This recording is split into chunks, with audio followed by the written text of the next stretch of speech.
Et voici la vidéo règle d'Echo, un jeu tactique pour 2 à 4 joueurs. À partir de 10 ans, c'est un jeu de Henri Kermarek, édité par Sit Down. Au niveau du matériel, nous allons utiliser des tuiles pour fabriquer le plateau de jeu. Alors en fonction du nombre de joueurs, nous n'utiliserons pas forcément la totalité des tuiles. Si vous jouez uniquement à 2 joueurs, on n'utilisera que les tuiles grises. Si vous jouez à 3 joueurs, ce sera les tuiles grises plus les tuiles avec un dos bleu. Si vous jouez à 4 joueurs, ce sera toutes ces tuiles-là. Ces tuiles supplémentaires sont des tuiles que l'on utilisera dans les variantes. Pour le moment, on va pouvoir les remettre dans la boîte du jeu, car il faut déjà bien connaître le jeu de base avant de s'engager dans les variantes. Alors, quel que soit le nombre de joueurs, vous fabriquerez toujours un plateau central avec les tuiles grises, en plaçant une au milieu et en plaçant les autres autour, comme ceci, face visible et au hasard, mais de façon à ce qu'il y ait des connexions entre les tuiles du plateau de jeu par les ronds. Ensuite, si vous jouez donc à 2 joueurs, vous utiliserez uniquement ce petit plateau. À 3 joueurs, vous allez rajouter 3 tuiles bleues comme ceci, aux 3 angles. Et enfin, si vous jouez à 4 joueurs, vous rajouterez 3 tuiles supplémentaires de façon à fabriquer un grand plateau comme ceci. Ensuite, vous allez trouver 4 petits plateaux individuels. Chacun va pouvoir choisir les personnages qui lui plaisent le plus. Voilà. Ou voilà. Et va donc placer ce petit plateau devant lui. Ensuite, chacun va recevoir un ensemble de disques, comme ceci, représentant son personnage, ainsi qu'un disque empereur, et puis ensuite des petits bâtiments. Alors nous avons tout d'abord des campements, comme ceci, qu'on va disposer sur la première ligne de son plateau de jeu. Ensuite, nous avons des tours qu'on va placer sur la deuxième ligne. Et enfin, nous avons un gros bâtiment, comme ça, une grosse pagode qu'on va pouvoir disposer sur cet emplacement-là. Ceci étant fait, là je vous fais un exemple à 3 joueurs, eh bien on va mélanger tous les jetons, tous les disques que les joueurs ont, c'est-à-dire les disques normaux plus les empereurs. On va bien faire un gros tas au milieu avant de les répartir sur les cases du plateau de jeu. Et donc, toutes les cases où il y a un cercle de dessiné seront remplies par un pion de façon aléatoire. Alors, si vous le souhaitez, vous pouvez aussi choisir les 3 couleurs, par exemple si vous jouez à 3, mélanger les pions et faire le placement, avant d'attribuer au hasard, en fait, les couleurs à chaque joueur, comme ça, il n'y aura pas de contestation. Ensuite, nous allons donc désigner un premier joueur au hasard, et avant de commencer la partie proprement dite, chaque joueur va pouvoir intervertir son chef, car tout le monde a un jeton chef quelque part sur le plateau. On peut intervertir donc son chef avec un autre de ses pions, si on veut le placer à un endroit qui nous paraît plus sympathique. Par exemple, imaginons que notre premier joueur soit le joueur bleu clair, eh bien il pourrait décider, je sais pas, d'échanger ce pion-là avec ce pion-là. Évidemment, on change avec un de ses propres pions. Nous sommes alors prêts à débuter la partie, mais quel est le but du jeu? Eh bien, il y a bien longtemps, un empereur est mort en laissant 4 enfants. Chacun de ces enfants est devenu le général d'une armée pour pouvoir devenir le nouveau seigneur de la terre d'Echo. Ils se sont battus pendant des millénaires, il ne reste plus qu'un désert rocailleux dans lequel les guerres se poursuivent sans relâche. Vous êtes donc un de ces généraux qui avait envie de devenir le nouvel empereur et bataillez donc contre vos frères pour gagner la partie. Ensuite, pour le déroulement, eh bien, les joueurs vont jouer à tour de rôle, à commencer par ce premier joueur qui a été désigné au hasard, et chacun va toujours avoir 2 phases à faire obligatoirement. Premièrement, une phase d'action, lors de laquelle les joueurs soit déplaceront des disques, soit construiront des bâtiments sur le plateau de jeu, et la deuxième phase qui est la phase de renfort, et qui est aussi une phase obligatoire où on pourra remettre en jeu des pions qui ont été capturés par les autres joueurs. On va ainsi de suite jouer à tour de rôle jusqu'à ce qu'un joueur parvienne à une des 2 conditions de victoire. Soit réussir à obtenir 12 points de victoire par les constructions des bâtiments, et en plus il lui faudra occuper une des capitales qu'il y a sur le jeu. Alors si on joue uniquement à 2 joueurs, il n'y aura qu'une seule capitale, et par contre à 3 joueurs, il y a une capitale supplémentaire, par exemple. Et donc, les capitales, ce sont les endroits où il y a des petits villages comme ceci de dessinés. Deuxième possibilité pour gagner le jeu, réussir à être le dernier à avoir encore des pions en jeu en ayant déjà capturé tous les pions des adversaires. Alors imaginons que notre premier joueur soit le joueur bleu clair, celui-ci peut choisir donc soit de faire un déplacement, soit de faire une construction. D'abord, il peut décider de faire un déplacement. Comme toutes les cases sont occupées, la seule façon de se déplacer va être d'empiler deux de ces pions, et il faut pouvoir se déplacer sur une case adjacente où il y a un autre de ces pions. Là, par exemple, notre joueur bleu pourrait décider, hop, d'empiler, par exemple, ce pion-là sur cet autre pion. Une fois qu'une pile est constituée d'au minimum 2 pions, eh bien cette pile ne pourra plus être séparée, en fait, sauf construction. Nous verrons comment ça se passe un peu plus tard. Notre joueur bleu a donc fait sa phase d'action, maintenant il fait sa phase de renfort, mais comme il ne s'est pas fait capturer de pièces pour le moment, on passe donc directement au joueur suivant dans le sens des aiguilles d'une montre. Alors, c'est donc au tour du joueur blanc, et là, il a la possibilité aussi de se déplacer sur les cases vides. Effectivement, on pourra aussi déplacer un pion jusqu'à une autre case vide, et on peut la déplacer d'autant de cases vides qu'on veut, en fait, s'il y a plusieurs cases vides qui sont alignées les unes par rapport aux autres. Là, ce n'est pas le cas. Notre joueur blanc pourrait par exemple décider bien soit d'empiler lui aussi deux pions l'un sur l'autre, soit de déplacer un pion, en fait, par exemple ici, d'une case libre à une autre case libre en suivant un chemin connecté. Il pourrait choisir plutôt de s'empiler pour résister éventuellement aux attaques du joueur bleu clair, car il va y avoir des attaques, nous allons voir comment ça marche. On passe alors au tour du joueur bleu foncé, qui pourrait donc décider soit de déplacer un pion en suivant des cases libres, donc par exemple il pourrait déplacer celui-ci jusque là, ou jusqu'ici, comme il veut, ou bien faire une attaque, mais pour faire une attaque, il va falloir avoir une tour qui soit plus élevée que les pions que l'on attaque. Là pour le moment ce n'est pas le cas. Et dernière possibilité, eh bien, il peut lui aussi s'empiler, imaginons qu'il désire s'empiler ici. On repasse donc à notre premier joueur. Alors pour les attaques, je vous le disais, il faut pouvoir aller sur une case adverse avec une pile plus haute en fait que la pile que l'on attaque. Pour le moment ce n'est pas le cas puisque le joueur bleu a deux pions empilés ici, mais il ne peut que se déplacer là et il se retrouve avec une pile de la même hauteur que lui, il ne peut donc pas faire d'attaque, et se déplacer ici ça ne marcherait pas non plus. Autre possibilité, il pourrait déplacer sa tour pour venir s'empiler là et faire un empilement de 3. Alors attention, les empilements sont limités à 4 pions au maximum, on ne pourra jamais mettre 5 pions d'empilés. Enfin, autre possibilité, vu qu'il ne peut pas attaquer ici, on peut éventuellement attaquer aussi avec son général. Effectivement, le général, quelle que soit la pile dans laquelle il se trouve, peut attaquer une pile de la même hauteur. Donc là, par exemple, notre joueur bleu clair pourrait décider, boum, d'aller attaquer le joueur blanc, et à ce moment-là, il va remettre le pion blanc dans la réserve du joueur blanc.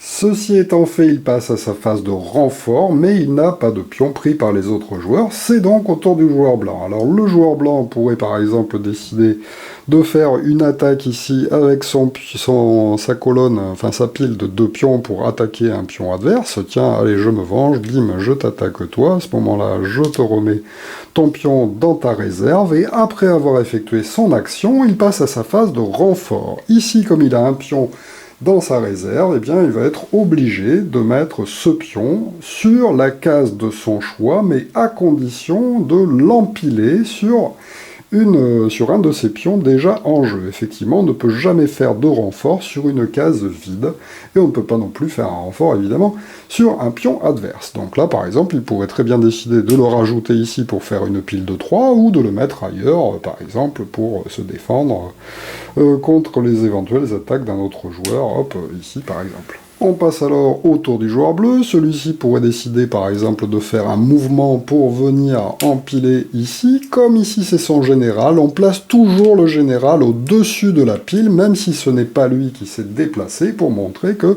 c'est la pile du général et qu'elle aura le droit d'attaquer des piles de la même hauteur. C'est alors au joueur bleu clair qui pourrait par exemple décider d'envoyer son général, bam, attaquer ce pion-là. Hop, il le met donc dans la réserve, mais attention, c'est dangereux parce qu'en venant ici, eh bien, il pourra se faire manger son général, en fait, par le joueur blanc. Heureusement, il a un renfort, il a tout à fait le droit de mettre le renfort sur la pile de son général, de façon à ce que ça arrive à la même hauteur que l'autre, et à ce moment-là, lui ne peut pas attaquer, mais par contre, le général pourra attaquer cette pile, car il est à la même hauteur. On passe alors au joueur blanc qui réalise sa phase d'action. Alors lors de la phase d'action, au lieu de bouger un pion, au lieu d'empiler un pion ou au lieu d'attaquer un pion, on a aussi à la place le droit de construire. Pour construire, ça va nous coûter des jetons en fonction de ce qui est indiqué sur notre plateau de jeu. Effectivement, en bas de notre plateau individuel sont indiqués en fait les coûts. Si je désire construire un petit campement, en fait, ça va me coûter un jeton. Il faudra donc dépenser un jeton adjacent à la case où je veux construire ce bâtiment pour pouvoir le construire et donc le prendre de mon plateau de jeu pour l'installer en fait sur le plateau général. Lorsqu'on construit une petite maison, ça va immédiatement nous rapporter un point de victoire et je vous rappelle qu'une des façons de gagner la partie est de réussir à obtenir 12 points de victoire tout en occupant une capitale avec n'importe quel bâtiment. On pourra aussi construire des tours. Les tours rapporteront 2 points de victoire, mais pour avoir le droit de construire une tour, il faudra préalablement avoir déjà construit un petit campement et il faudra remplacer le campement par une tour. Effectivement, on ne peut pas construire directement une tour sur une case vide. Enfin, la grosse pagode rapportera 3 points de victoire si on arrive à la construire, mais il faudra la construire à la place d'une tour et donc récupérer une tour déjà placée en jeu pour la remplacer par la pagode. On est donc obligé de construire dans l'ordre campement, tour, pagode. Attention aussi, les cases du plateau de jeu où l'on peut construire sont celles qui ne sont pas les cases de déplacement. On peut construire sur les endroits où il y a des petits cailloux, mais uniquement des petits campements. Il sera interdit en fait de construire des tours et des pagodes.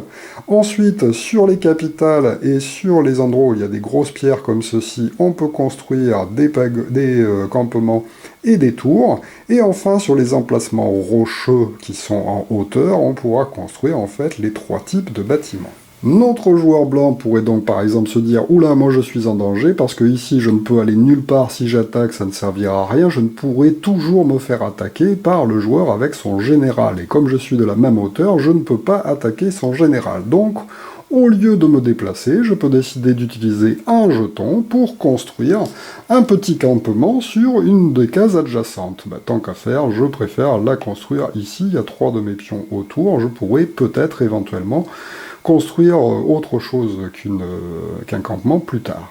Et donc le pion qui est dépensé sur une des cases adjacentes va être remis dans ma réserve. La phase d'action du joueur blanc est donc terminée et il passe à sa phase de renfort, c'est-à-dire que le pion qu'il vient juste d'utiliser, eh bien il doit le remettre en jeu puisqu'on est obligé de faire sa phase de renfort. Il peut très bien le remettre au même endroit si ça l'arrange, mais là nous avons vu que ce n'était pas le cas, ou le remettre n'importe où sur le jeu, par exemple il pourrait le mettre sous son général pour se protéger un peu. On passe alors au tour du joueur bleu foncé, celui-ci aurait tout à fait le droit de dire « Ben moi je dépense un jeton directement à côté d'un endroit comme ça, d'une capitale, pour moi aussi construire en fait une petite maison à cet endroit-là ». Effectivement, on peut carrément vider une pile. Ensuite, je passe à ma phase de renfort, et dans ma phase de renfort, je peux mettre plus d'un pion. Je suis toujours obligé lors de ma phase de renfort de mettre au moins un pion si j'ai un pion dans ma réserve, mais je peux en mettre plus à condition de toujours les poser au même endroit.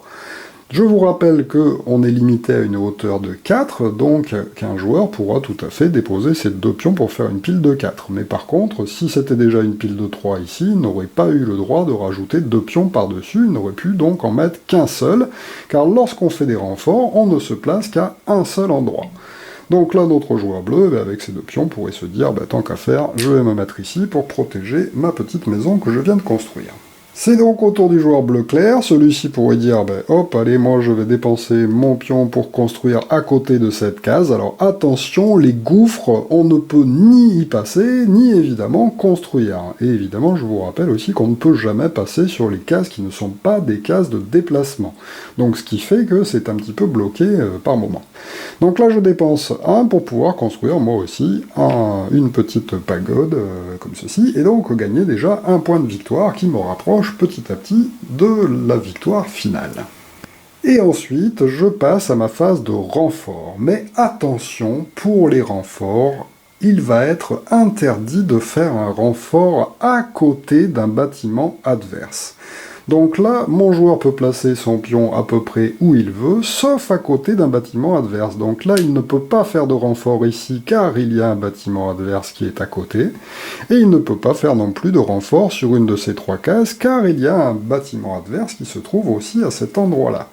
Donc au fur et à mesure que des bâtiments vont être construits en jeu, eh bien on aura de moins en moins de possibilités pour faire ces renforts. Et donc on peut comme ceci bloquer le jeu pour les autres joueurs en construisant un maximum de bâtiments. Là par exemple, je pourrais décider plutôt de le mettre ici pour me faire une pile de 3.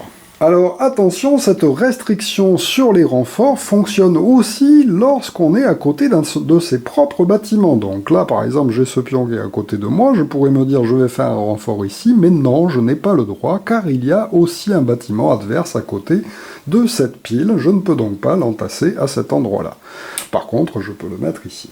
Alors, une fois qu'on aura commencé à mettre des campements, eh bien on pourra les remplacer petit à petit par des tours, à condition de pouvoir payer 2. Effectivement, c'est 2 pour une tour. Donc là, le joueur blanc, par exemple, pourrait décider de dépenser 2 pour construire une tour à la place, en fait, de son campement. Donc il récupère son campement qu'il va remettre sur sa feuille. Et pour le moment, ça lui fait 2, 3, 4 points de victoire pour essayer de s'approcher des 12 points qui feront gagner la partie.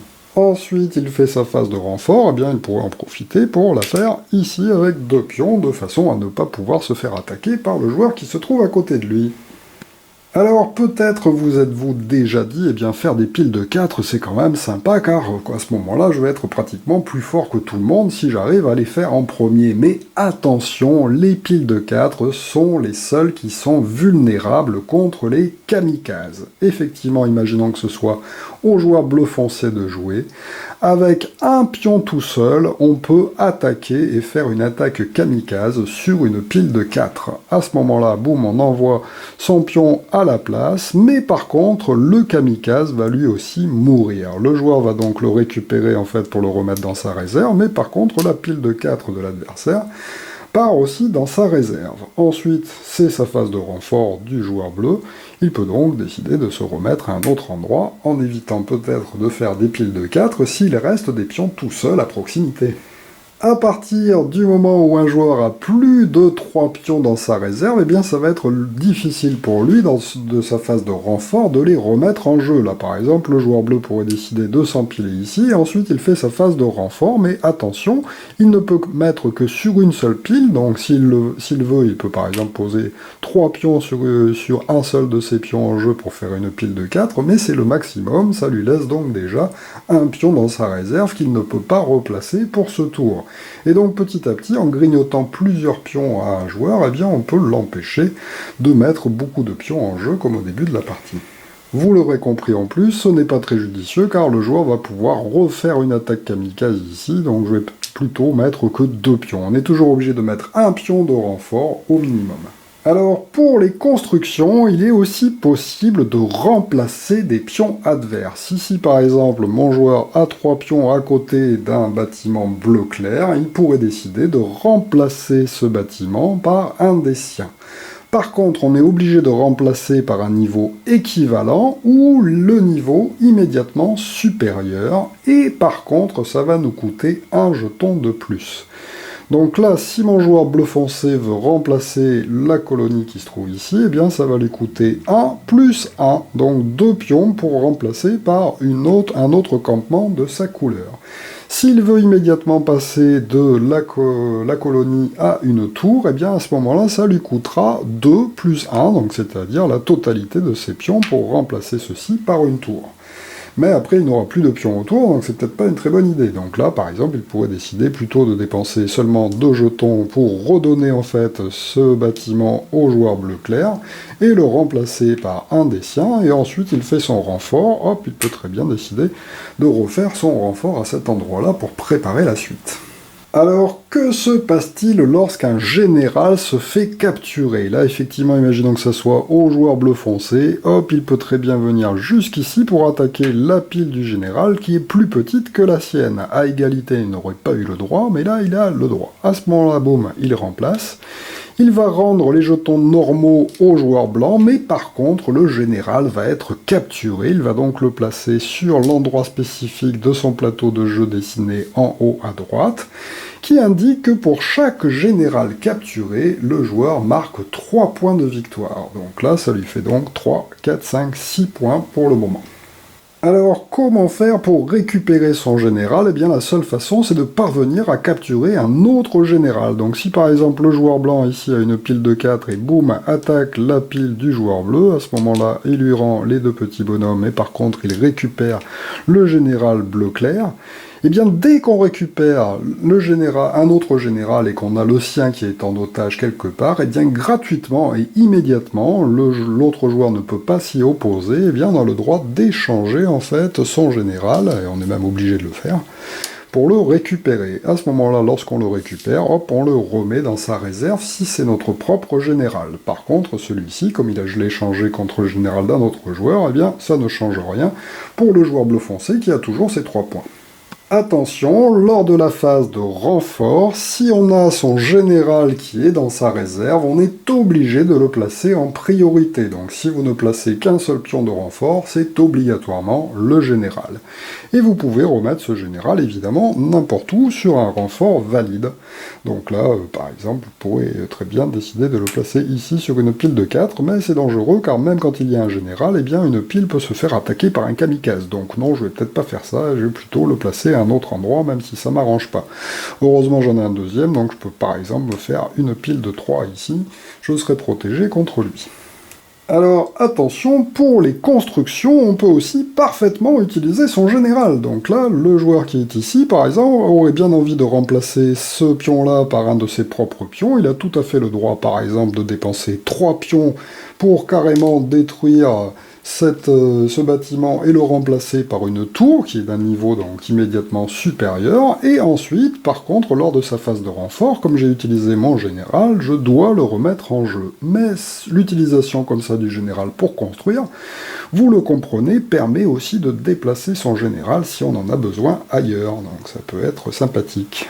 Par exemple, pour décider de le mettre là. Et non, je dis des bêtises, car ici c'est à côté d'un bâtiment adverse, donc il m'est interdit de faire mon renfort à cet endroit-là. Donc il faut que je fasse mon renfort de général à un autre endroit qui est valide, donc par exemple ici. Alors évidemment, plus il y a de bâtiments en jeu, et plus les renforts, ça va être difficile. Là, le joueur bleu, il aurait bien aimé le mettre là, mais il ne peut pas car il y a un bâtiment là, il ne peut pas le mettre ici car il y a un bâtiment adverse ici, là je peux le mettre parce que je suis à côté d'un de mes propres bâtiments, et ça ne touche pas un bâtiment adverse, là je ne peux pas, là je ne peux pas, là je ne peux pas, et ici, ça m'arrange moyen de faire un truc à 4, car je suis peut-être, oui, là maintenant il y a des grandes lignes, donc je pourrais me faire attaquer par un kamikaze qui vient de très très loin. Mais la phase de renfort étant obligatoire, je suis obligé de mettre un pion des fois, même si ça m'arrange pas, et du coup un endroit qui me paraît pas sympathique à mettre. Alors parlons aussi de l'option de la marche forcée. Alors la marche forcée, c'est rejouer une action supplémentaire. Après avoir fait son action de construction ou de déplacement, un joueur peut décider de rejouer. Mais par contre, ça va lui coûter 3 jetons de sa réserve. Donc déjà faut-il avoir 3 jetons dans sa réserve à ce moment-là. Et en plus, on va les détruire directement, c'est-à-dire les remettre dans la boîte, et ils ne seront plus utilisables de toute la partie. Après avoir fait ceci, eh bien immédiatement, je peux refaire une action, donc là par exemple dépenser 2, pour pouvoir construire une tour à la place de mon petit bâtiment. Alors, petite précision sur la construction, les pions dépensés doivent venir de la même pile. Là, par exemple, il est interdit aux joueurs bleu foncé de dépenser des pions des 2 piles pour pouvoir remplacer ce bâtiment par un des siens. Ça doit provenir de la même pile. Vous comprenez donc que pour réussir à placer sa grande pagode qui coûte 3 jetons, eh bien on est obligé de faire une pile de 4 jetons. Mais faire une pile de 4 jetons tant qu'il reste des jetons seuls en jeu, c'est très risqué. La partie se poursuit donc ainsi à tour de rôle jusqu'à ce qu'un joueur obtienne 12 points de victoire. Par exemple pour le joueur bleu clair, bim, j'arrive à capturer en fait la pile avec le général adverse, ça me rajoute 3 points, j'avais déjà suffisamment pour que le total fasse 12, et j'occupe une des capitales qu'il y a en jeu, c'est-à-dire les endroits où il y a des petits bâtiments de construits. Effectivement, ça fait aussi partie de la condition de victoire. Si notre joueur en fait, c'est ici, pardon. Si par exemple il ne possédait pas cette capitale et que c'était un adversaire qui l'avait, eh bien ça ne lui sert à rien d'avoir 12 points de victoire tant qu'il n'a pas réussi à construire au moins un bâtiment, même si c'est un tout petit bâtiment dans une de ces deux cases, eh bien il l'emportera la partie directement. Alors la deuxième possibilité pour l'emporter, c'est d'arriver à détruire tous les disques d'un autre joueur et de tous les joueurs qu'il y a en jeu. Alors évidemment, lorsqu'on fait une attaque, là par exemple, bim, avec mes 4, j'attaque ce joueur-là, et c'était ses derniers pions sur le plateau, et bien lors de sa phase de renfort, malheureusement, il ne pourra plus mettre de pions en jeu, car on ne peut faire des renforts que sur une pile nous appartenant. Ce joueur-là a donc définitivement perdu la partie. Si j'arrive à faire ceci avec tous les joueurs, et que j'arrive à détruire en fait les derniers pions du dernier joueur, eh bien je remporte aussi la partie sans avoir besoin d'aller à 12 points de victoire. Mais c'est quand même assez rare. Alors, après plusieurs parties, car déjà le jeu est suffisamment riche pour être pratiqué dans sa version de base que je vous ai expliqué, vous pouvez aussi ajouter des petites tuiles spéciales avec des capacités spéciales qui s'ajouteront en fait à celles qui existent déjà sur le plateau. Je ne vais pas vous les expliquer en détail, sachez seulement que les tuiles de tempête font perdre des jetons lorsqu'on les traverse et qu'elles ne seront pas occupées en début de partie, que nous avons un temple spécial si on se place à côté du temple, si on fait une construction simple sur le temple du vent. Les joueurs auront le droit en fait de mettre leur disque de renfort sur des piles différentes au lieu de le mettre sur une seule pile. Nous avons ensuite des portails qui permettront de se déplacer d'un endroit à l'autre du plateau de jeu. Et enfin des pyramides qui rapporteront des points de victoire supplémentaires si on occupe en fait la majorité en fait des constructions qui sont faites autour. Voilà, donc c'est vraiment des petits arrangements supplémentaires pour rendre le jeu encore plus riche. Voilà donc pour Echo, vous l'aurez compris, un jeu de placement tactique finalement assez abstrait, mais avec beaucoup de possibilités lors de chaque tour, vous l'aurez compris, il y a plein de choix possibles, et puis suivant les positionnements ça change, et puis suivant ce que font vos adversaires ça change. À 2 joueurs, c'est évidemment beaucoup plus tactique, tel un jeu d'échecs en fait, c'est vraiment très, très réflexif, mais à 3 ou à 4 joueurs, c'est aussi très intéressant, en faisant toujours très très attention à où en sont les autres par rapport au point de victoire, histoire de ne pas se faire surprendre en fait par une victoire surprise. Évidemment, vous pouvez aussi ajouter une petite part de diplomatie, car vous pouvez aider les autres joueurs, s'il y en a un autre qui est en train de gagner, ah oui, vas-y, il faut qu'on s'allie pour un moment, pour pouvoir l'attaquer, pour éviter qu'il ne remporte la partie, et puis etc., etc. Voilà donc très sympathique, sous un aspect comme ça très abstrait, un jeu aux multiples possibilités. Merci de m'avoir suivi et à très bientôt pour une nouvelle vidéo règle. Au revoir.